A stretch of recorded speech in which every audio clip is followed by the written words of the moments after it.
Alright, good morning everybody. We're going to do another Grand Theft Auto 5 tutorial on, basically on optimization for custom models. For those of you who do dive into custom models, I'm going to just show you how to optimize them and get them a little bit more game friendly for you.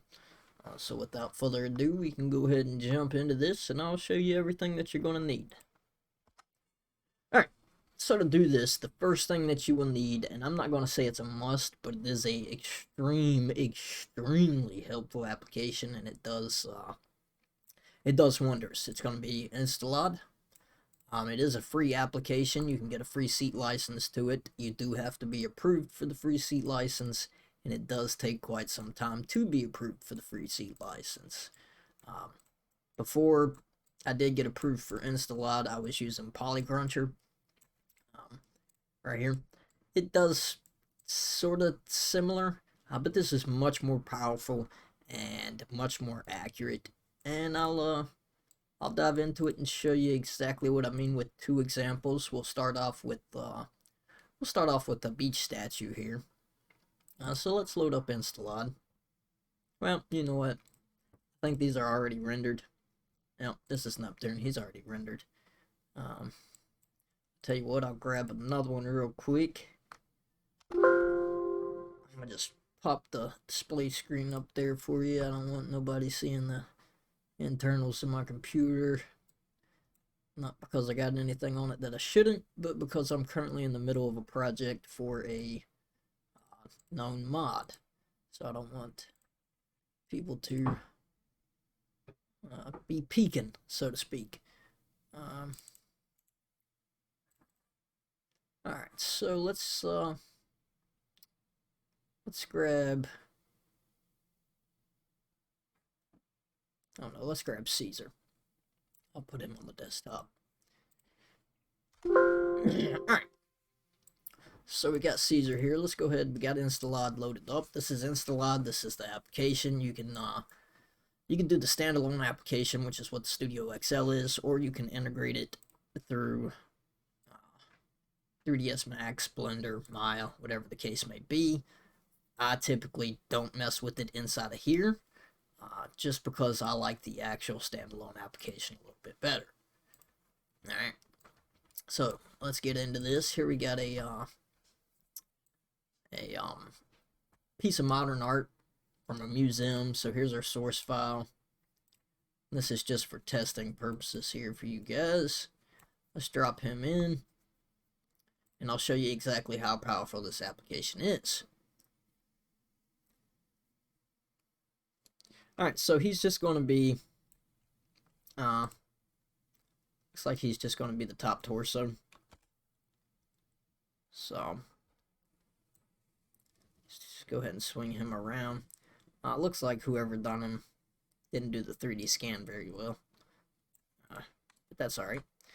We're not using them for anything. This was just for testing purposes, so I could come in here and test this out. Alright, so as you see here, it's almost a million triangles. If we click on them and we go to File and we go to New Profile, you don't have to change anything in here. You can just click OK. Head over to the Remesh tab. Here we got Optimization. You got Remesh and Posterize. You got your Material Merge, your Occlusion, your UV, so unwrap settings. Here you got your UV pack, and then you got your Mesh Toolkit over here. Really, a lot of these you're not going to mess with. Probably the only ones are really going to be your UVs, maybe, the remesh, and the optimization. Now, remesh. As we see here, we're setting at a million polygons, which is really, really big. Something that GTA is just not going to handle at all. So if you wanted to put this in the Grand Theft Auto and you do have this application and you do see something that's setting at a million polygons, check this out. We can go to normal, fuzzy face count. We'll just leave all this on normal. Now it will take a second, so just hang in there for me. We can press start. We got reconstruct. We don't really need any of these other pieces. I don't think he's got anything up and under him now, so we don't have to do it. Ignore back faces. Of course, we're not using this for anything, so I really don't care. Alright, so basically once you get all this set up, you got your reconstruct and you got optimize. If you wanted to, I know you got an optimize tab here, but if you wanted to bake textures, you would come in here to do optimize because it gives you the bake setting. If you wanted to eliminate draw calls. But we don't need to. As you see, we only got one draw call because it's just a plain skin model. There's no textures on it, nothing of that nature. So we could just go into remesh here, go to reconstruct, leave the fuzzy face count target at normal. And this is, let me give you a rundown of what this is. So your lowest would be like a mobile applications. Your low, you could get away with mobile or desktop applications such as Grand Theft Auto or anything of that nature. Same with normal. High, you're probably going to be pushing it, but your high and your highest are going to be for like V-Ray renders, Coronas, stuff, and stuff of that nature. So we'll just leave it on normal. Resolution, we'll just leave it on normal. The higher you go up, if you wanted to drop this polygon count pretty low and keep an extreme resolution, basically an extreme base of what you got here, that's what you would want to go for, but then keep in mind that it will take quite some time to remesh this. So let's just go with normal here. We'll go ahead and start the process. Now with it being on normal, both of them being on normal, it might take a little bit, it might not. I mean, we are at 1,000 polygons, I mean 1,000,000 polys. But as you see, we're already at 40%. It does wonders, and it does it quick, and it does it accurately. I mean, just pay attention to your model here at 1,000,000 polygons, and this will cut it down for us quite a bit.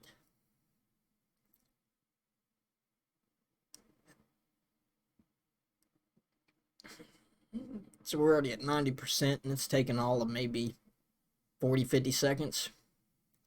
Alright, so now take a look at your mesh. You hardly lost any quality whatsoever. I mean, barely any. And you're only sitting at 34,000 polygons now, which is something Grand Theft Auto can handle.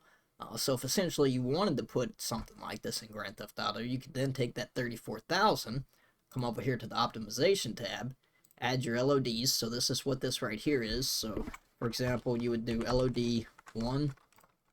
Your default would be your LOD 0, which is your high. So basically high, medium, and then LOD 2 would be your low.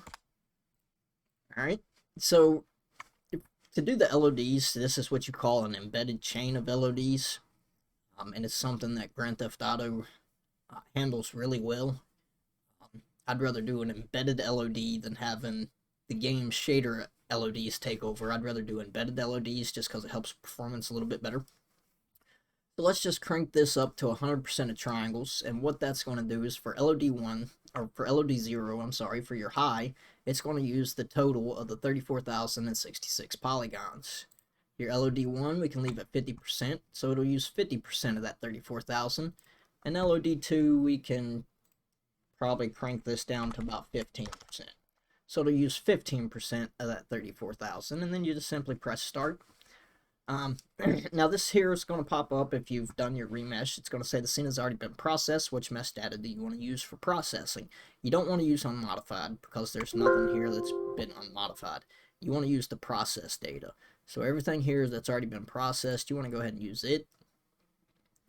And that gives you your LOD change. So here you see LOD, your high is using the total of 34,066 polygons. Your low is using 17, well, your medium is using 17,022. And just keep an eye on the model there. I mean, look how minimal the change is from 34,000 polygons to 17,000. Look at that. Very minimal. Very minimal. Then you got 17,000 polygons down to 5,000 polygons. Now that's where you're going to notice a little bit of deterioration in the model, but again, that's for your low.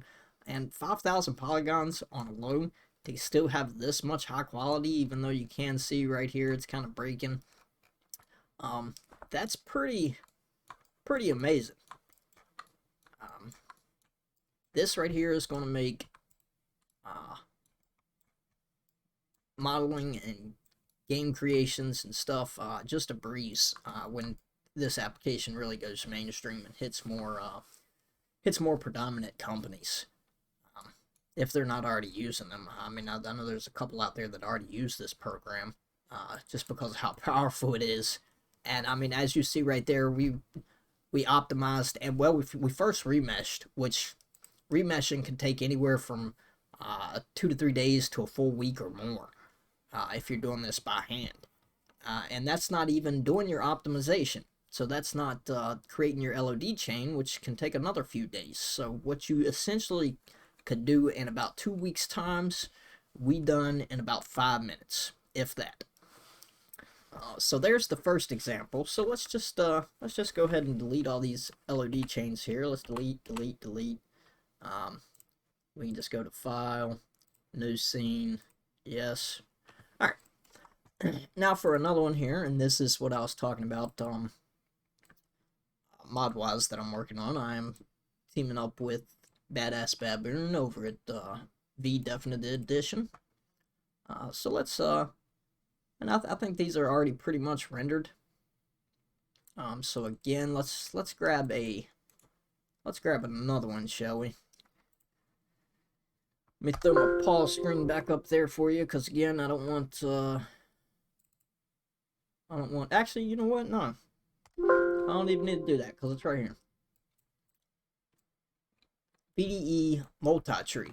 What I mean by multi-tree, and this will be, you know, anybody that does go into the game files for whatever reason and tries to take our models or whatever they may do, multi-tree is going to be basically used for city and towns, so inside the city and the outskirt towns such as Paleto Bay, stuff of that nature. So let's just drag this bad boy in here.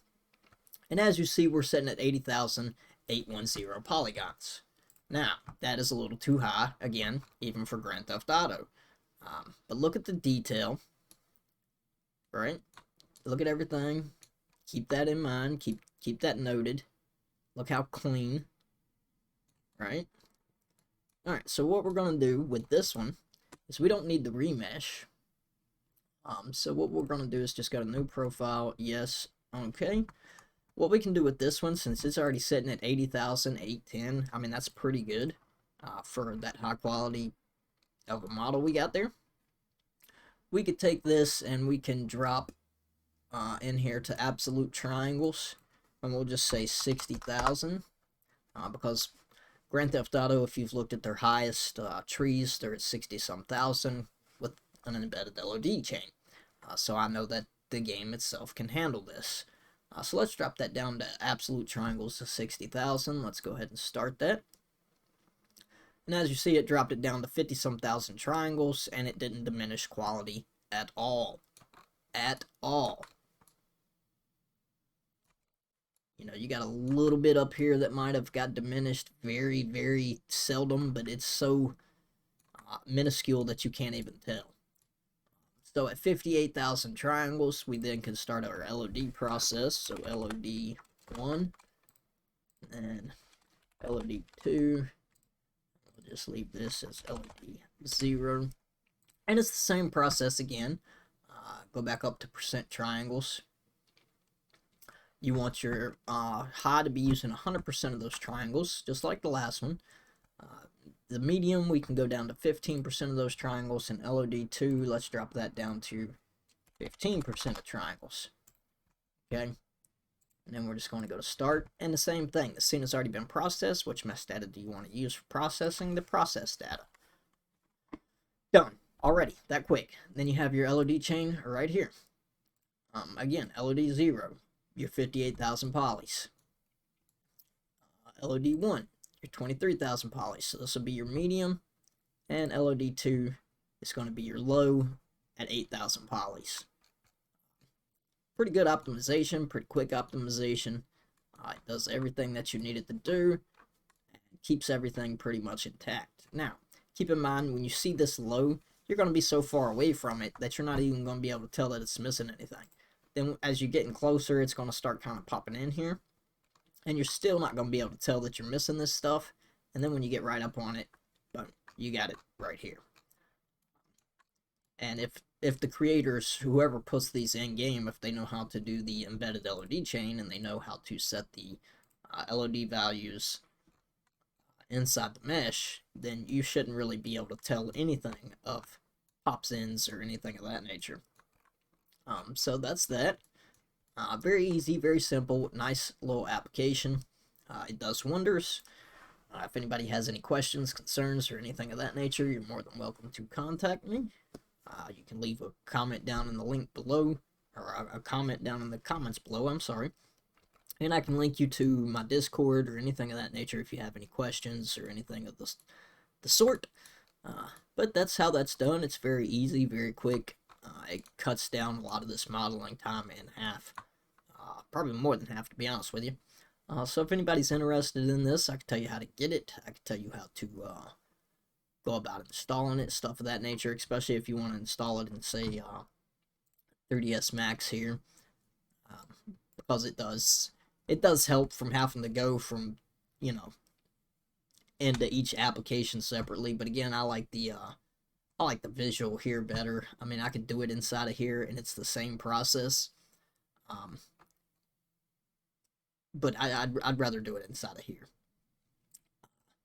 But the thing with the end process is you can actually select certain faces and use as a pretty much a block. So if you were to select certain faces, you could come in here, and I forget exactly where it's at. In here. I'd have to look for it again. But for example, if we had a tree in here and we didn't want it to touch a certain part of the tree, we could select that part and we could add it to a grouping. And then when we've done our remesh or our optimization, whatever we added to that grouping will not be optimized or remeshed. So it'll keep that construct inside of here with the plugin application over the standalone. The standalone application, I've not found a way to do that. There might be a way, but I don't think there is, to be honest with you. But I mean, you know, I'm still learning it myself. I've been using it for a couple months now, and it does make stuff just so much smoother. So yeah, that's that. I appreciate everybody tuning in. Hopefully this was a little bit informative for you, and hopefully you can make use of it, and we can go from there. All right, everybody, see you next time.